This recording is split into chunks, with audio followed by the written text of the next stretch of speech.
um tema que quase ninguém quer ouvir sobre o que está acontecendo no país e no mundo, questão das bets. A gente trouxe um especialista para falar sobre isso, Renato Meirelles. O cara tá bonito na foto, né?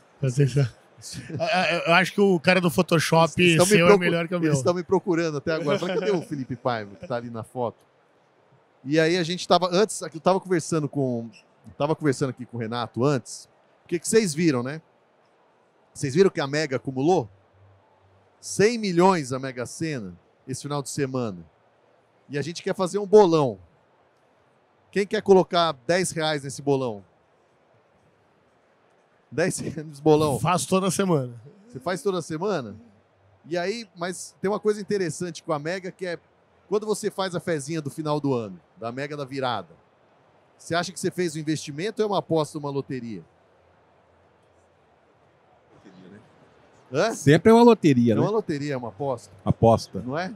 E por que ainda tem algumas pessoas que nesse mundo novo da tecnologia estão achando que o tigrinho é investimento?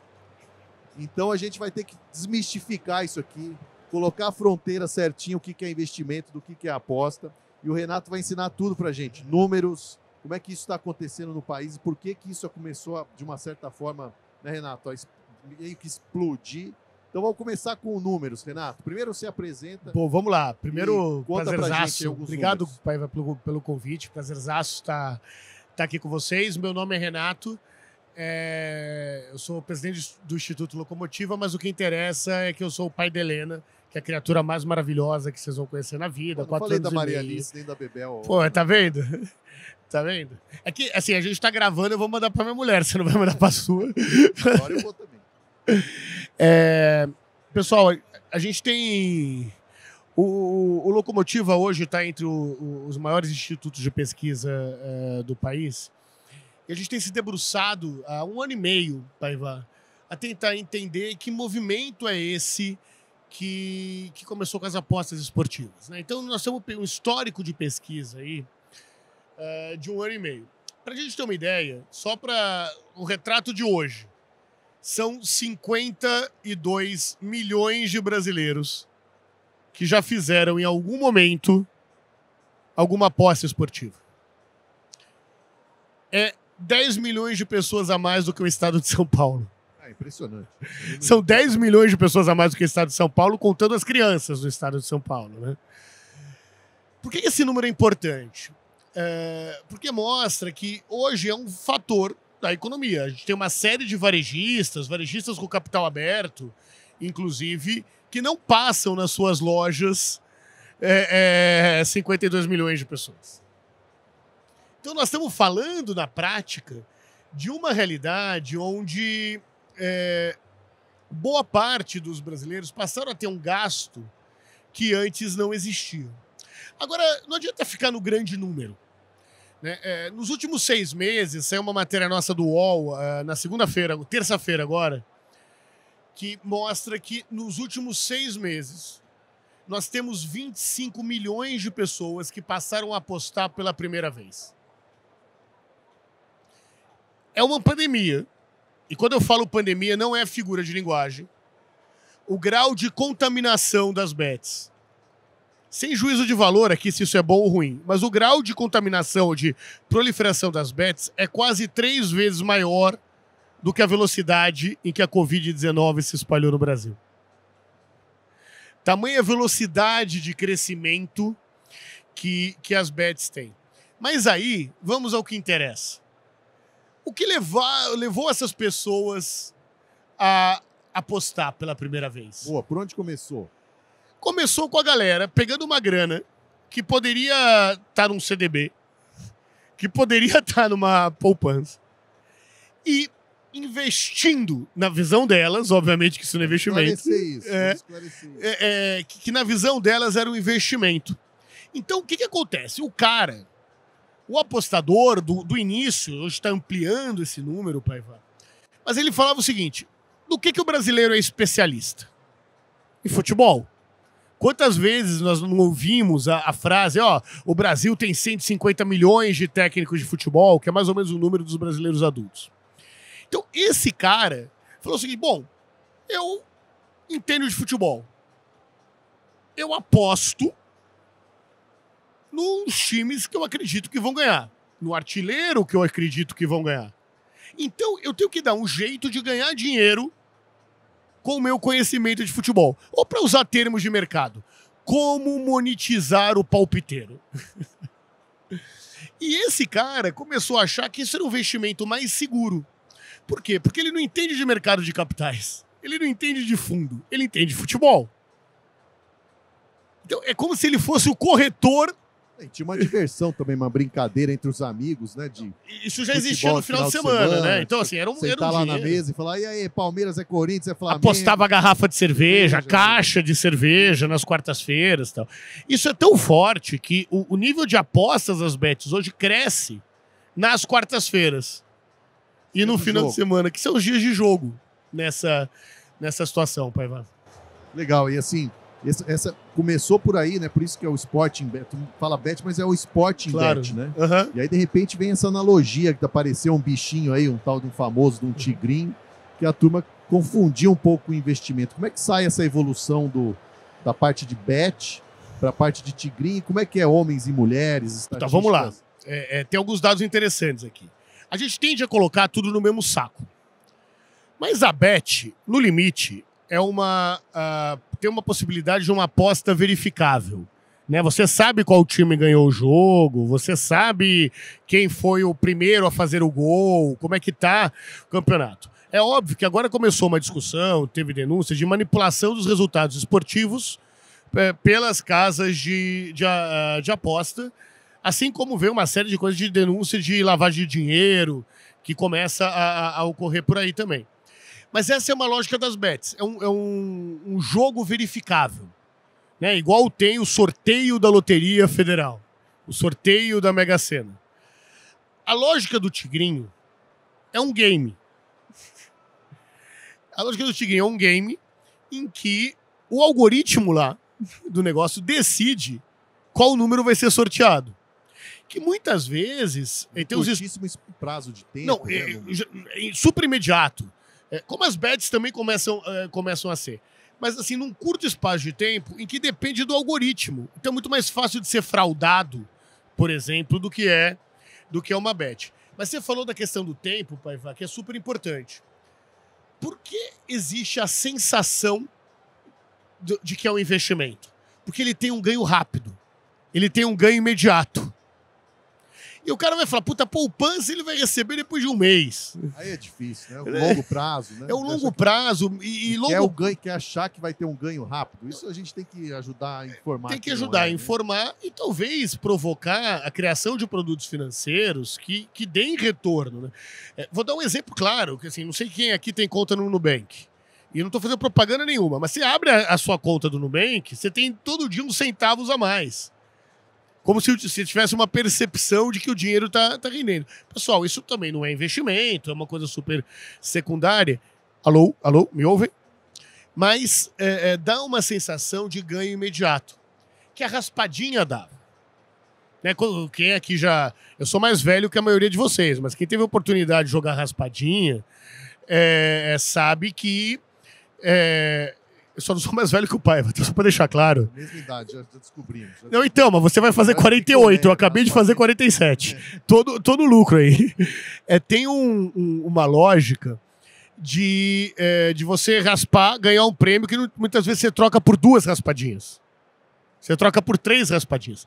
E essa sensação de ganho imediato cria um sentimento de vício em que, na prática, ele perde dinheiro. Mas que, na percepção do cara, ele tá ganhando dinheiro. Alguém aqui já jogou em bet? Levanta a mão. Boa. Pessoal, valeu. Pessoal que já jogou em bet vai entender o que eu tô falando. Eu já joguei também, tá? Só por conhecimento, eu tenho o dever de ofício de jogar, já que eu tava fazendo pesquisa por esse território. Primeiro quem não apostou, aposte. Não para ganhar dinheiro, não como investimento, mesmo como entretenimento a questionáveis, mas para entender a lógica, a mecânica deles. Você não aposta só em quem vai ganhar o jogo. Você tem combo. Você aposta quem vai marcar o escanteio, como é que vai ficar a tabela do campeonato. E quando você aposta em muita coisa, alguma coisa você ganha. Então, a maioria dos apostadores já tem certeza que já ganhou. Vão relatar para outra pessoa, falar, eu já ganhei alguma coisa. E aí aumenta ainda, aí né? Você tá falando pro amigo. Vai contaminando, ó, se ele ganhou, eu também posso ganhar, e esse negócio. Mas sabe uma coisa que eu ia te perguntar, Renato? Sim, a gente fala de 20 milhões, 30 milhões, 40 milhões, mas e a frequência? Como é que assim? Porque o cara, igual você falou, sugeriu pra turma aí, entra aí. A pessoa foi lá, entrou, é mais um na estatística. Perfeito. Saiu, nunca mais fez.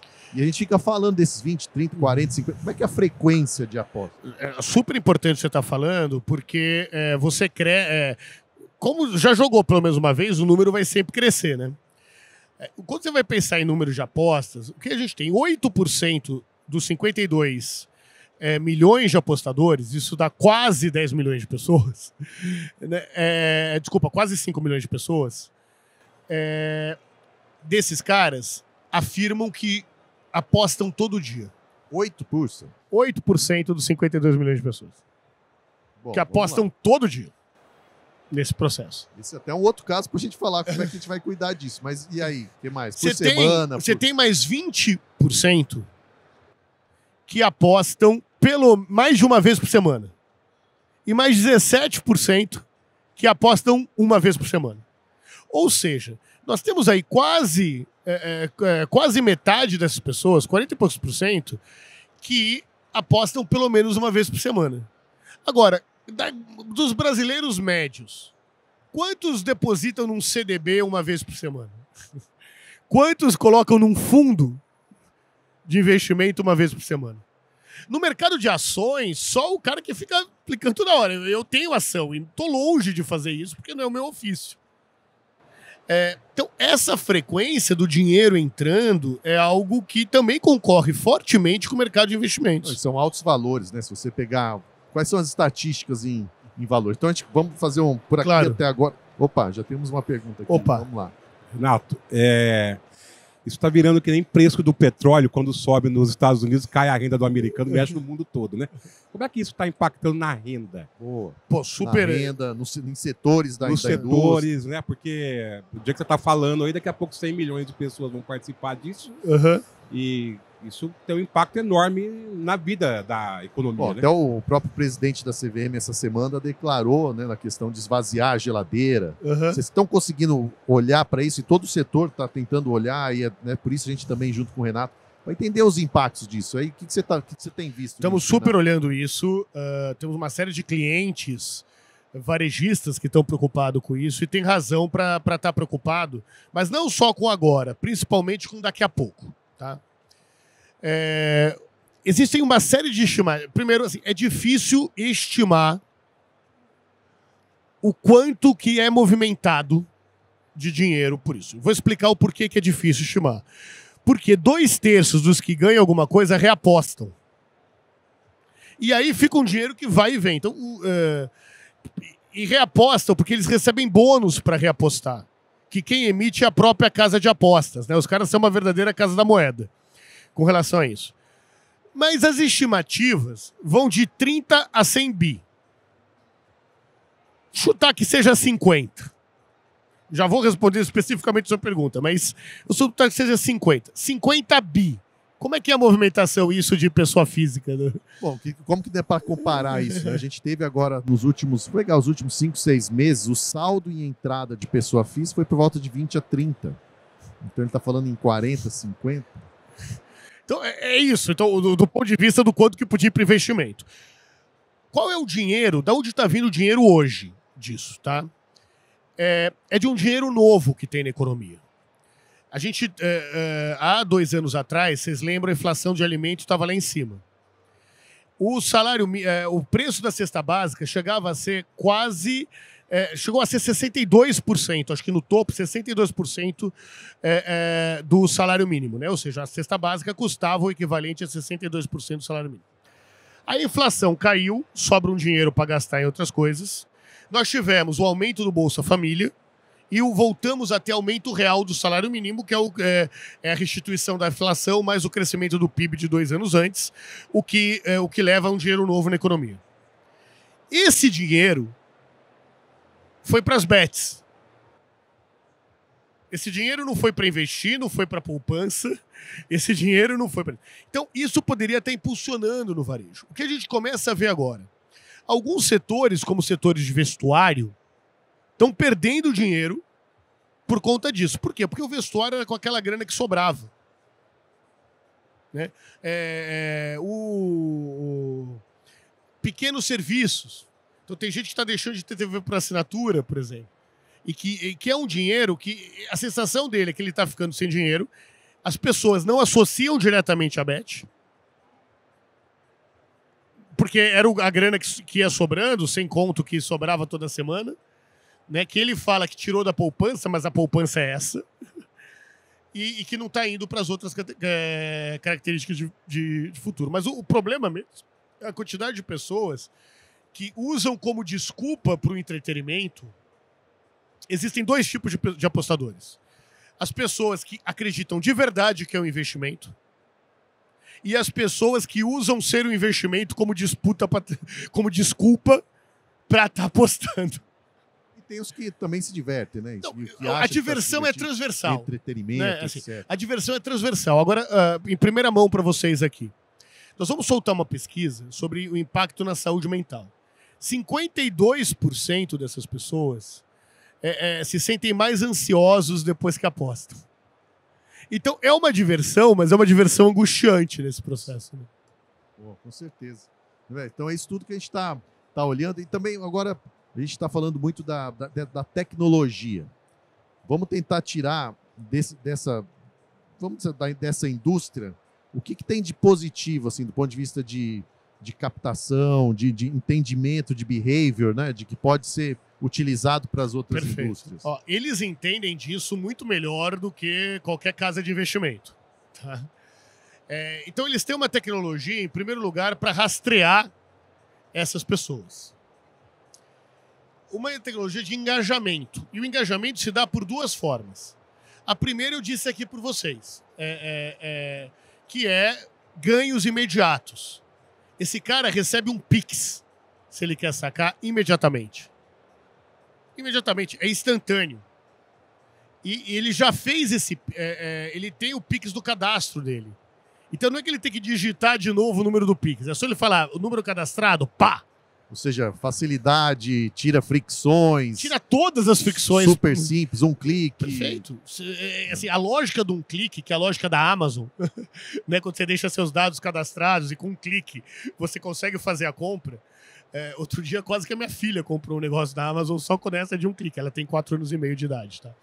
Então, essa lógica da fricção é uma coisa que tirar a fricção é uma coisa que facilita. A outra coisa é uma sensação de ganho contínuo. Então, por exemplo, se você vai comprar, você vai apostar, você tá apostando todo dia, ele te dá R$5 para cada 10 que você aposta. Pô, então eu vou apostar 15. Se eu ganhar, é como se eu estivesse apostando 15. E se eu ganhei esses R$5, as pessoas acham... Vamos lá, perder dói muito mais que deixar de ganhar. Isso há 20 anos que eu estudo consumidor. E uma coisa é eu adiar um sonho, outra coisa é eu realizar esse sonho, pai, e ter que perder esse dinheiro. Então, quando a pessoa ganhou R$5, na cabeça dele, se ele não apostar, ele está perdendo os R$5 que ele ganhou. Só que quem emite isso? A casa de aposta. Então, ele mantém isso como um instrumento de engajamento. A outra coisa, então, vamos lá, ganho imediato, um instrumento de engajamento de ganhos contínuos. Outra situação é a ação de member get member. Algumas corretoras fazem isso. Indique um amigo e tem acesso a um fundo que paga 200 do CDI. Vocês sabem disso. É comum da indústria de varejo. É muito comum. Só que eles utilizam isso, dessas ações de member get member, de indique um amigo, transformando o CAC, o custo de aquisição dos clientes, em algo que ele monetiza. Então, olha, você indica, você ganhou 20. Mas para o seu amigo apostar, você dá mais 20 para ele. R$40 de CAC. E quem pagou esses R$40? Eles. Porque não teve dinheiro nenhum. É um dinheiro que só pode ser gasto em aposta. Então ele emite um dinheiro que só pode ser gasto na loja dele e cria essa ação de member get member. Só que a gente não comentou, homens e mulheres. São mais homens Super então, nessa estatística? Como é que tá isso? Ó, vou dar alguns números novos. Hoje, no dia de hoje, 52% são homens e 48% são mulheres. Sério, eu achava que era mais homens. Né? Todo mundo achava que era mais homem, inclusive eu. É que no começo, quando a gente fez essa pesquisa, há um ano atrás, quando a gente começou a fazer, a situação era que 3/4 eram de homens. Ah, por causa do Sport Bet, futebol... Porque era do esporte, era uma lógica do futebol, era aquela coisa da monetização do conhecimento de futebol que a pessoa tinha. Quando você pega esses 25 milhões que entraram nos últimos 6 meses, você tem quase 2/3 são formados por mulheres. Ou seja, nos últimos 6 meses entrou mais mulher do que homem no apostador. E qual é o impacto disso? Que se alguém entende de investimento, de fazer render o dinheiro, é a mulher, não é o homem. É a mulher que é a grande gestora do orçamento da família. O homem gasta o dinheiro. A mulher guarda o dinheiro, bota o dinheiro no banco, faz até debaixo do colchão ela bota. Mas para o momento de emergência, foi esse dinheiro guardado que possibilitou. Então, é preocupante quando as mulheres também começam a achar que uma aposta esportiva pode substituir um banco. Boa. E aí que vem a parte crucial, que é o que a gente vem trabalhando no mercado, todas as instituições que estão aqui batalhando para fazer essa fronteira. Né, Renato? A gente tem falado muito disso, como é que cria essa fronteira em falar, cara, investimento é um mundo, né, tem toda uma característica, tem todo critérios, e também usar dessas peças e features, vamos dizer assim, importantes de atração, acessibilidade. Hoje o presidente da CVM divulgou uma nova regra que a própria CVM trouxe ao mercado para facilitar que as pessoas venham, né, para o mundo de investimentos na regra de suitability. Então, isso aqui a gente está trabalhando bem para ajudar no acesso. Mas investimento é uma coisa, entretenimento, aposta é outra, né?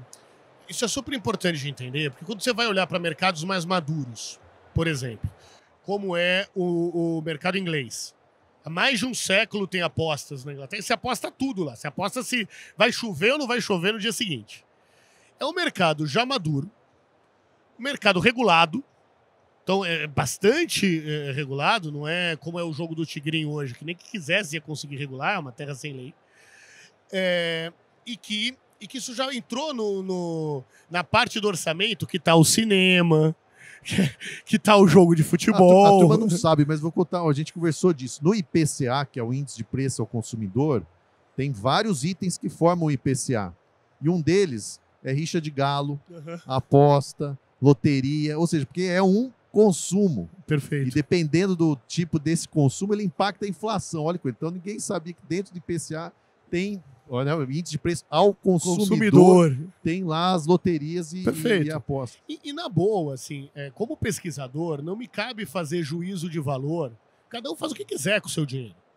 Agora, não dá para ser cúmplice de quando o consumidor está comprando por uma razão que não corresponde à verdade.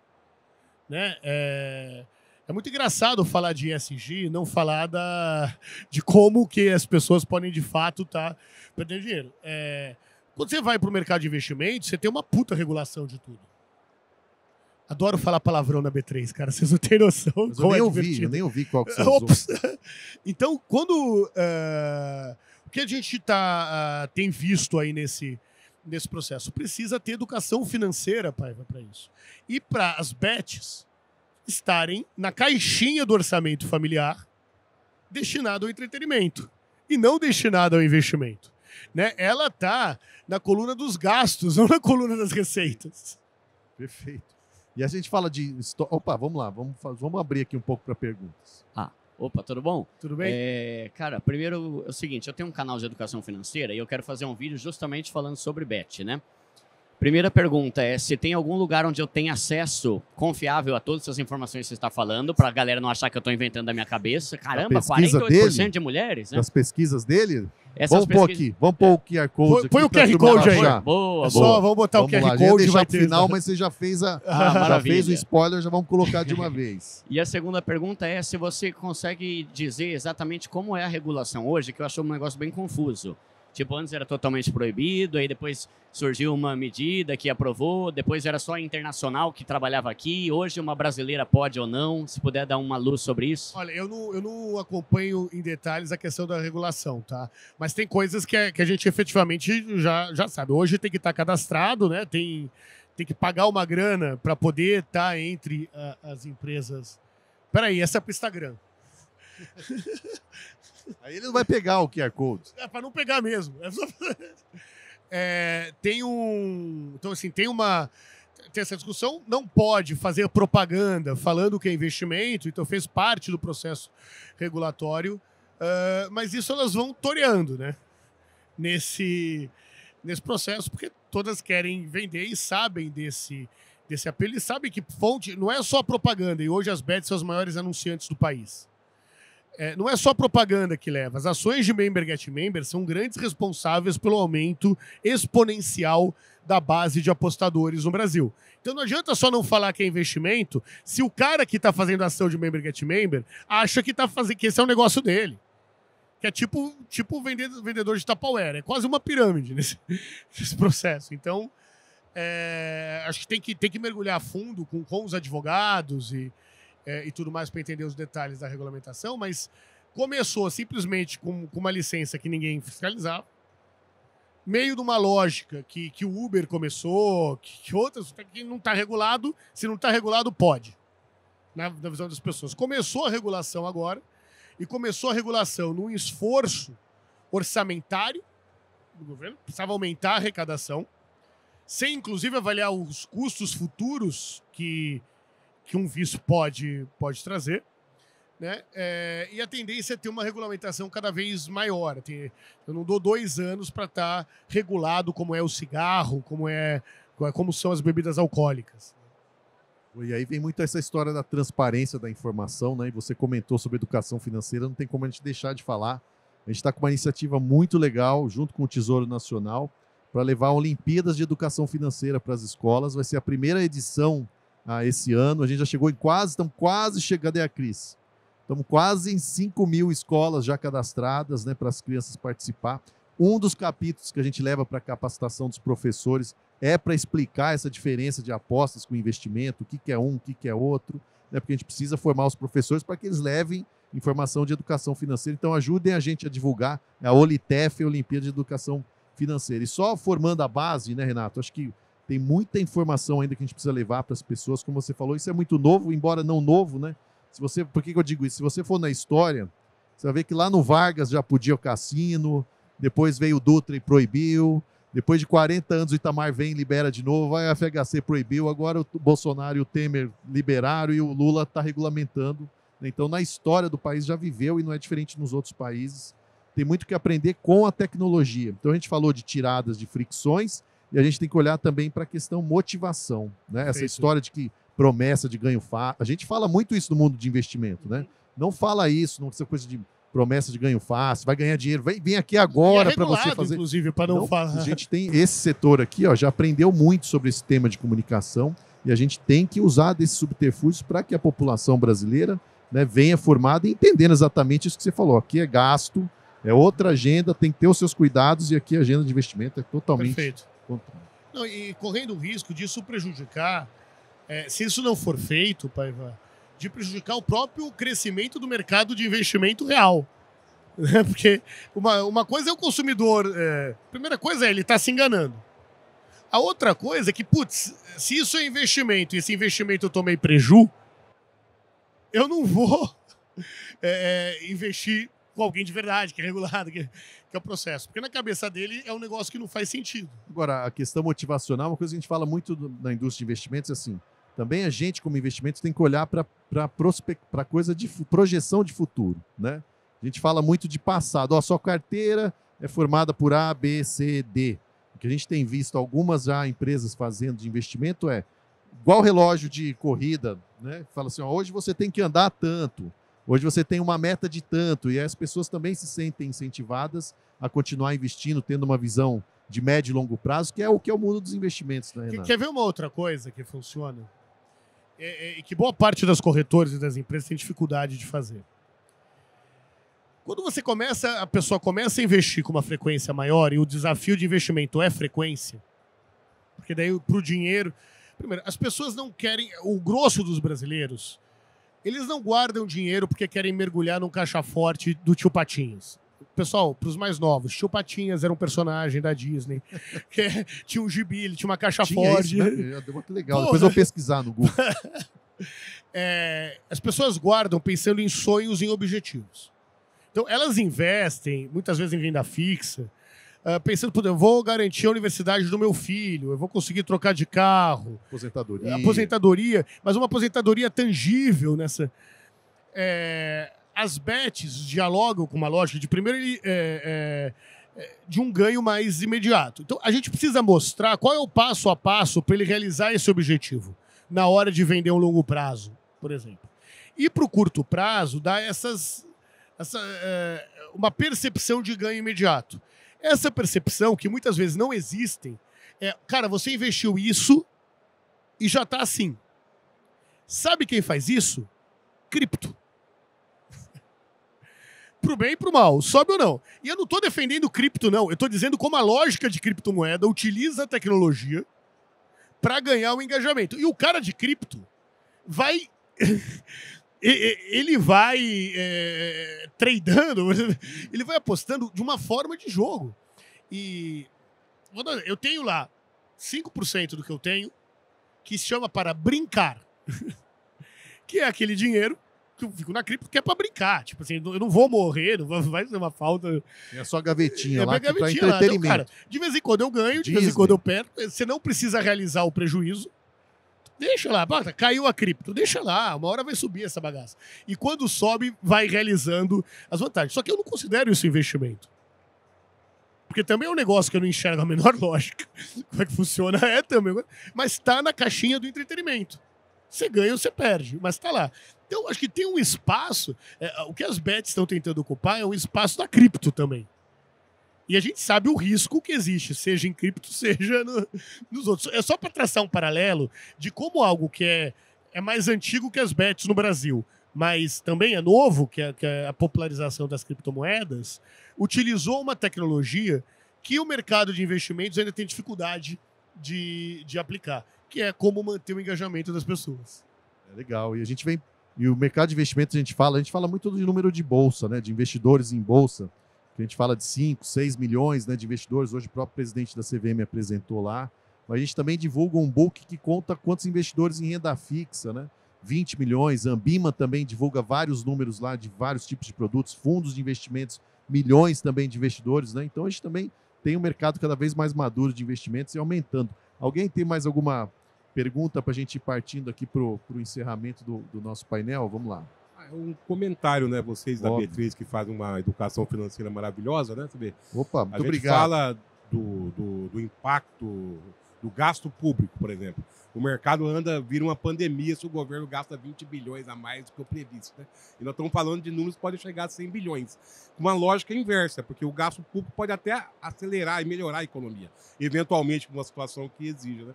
E a Bet vai enxugar o dinheiro e vai trazer né? Então é interessante investir nisso. Perfeito. E não gera emprego.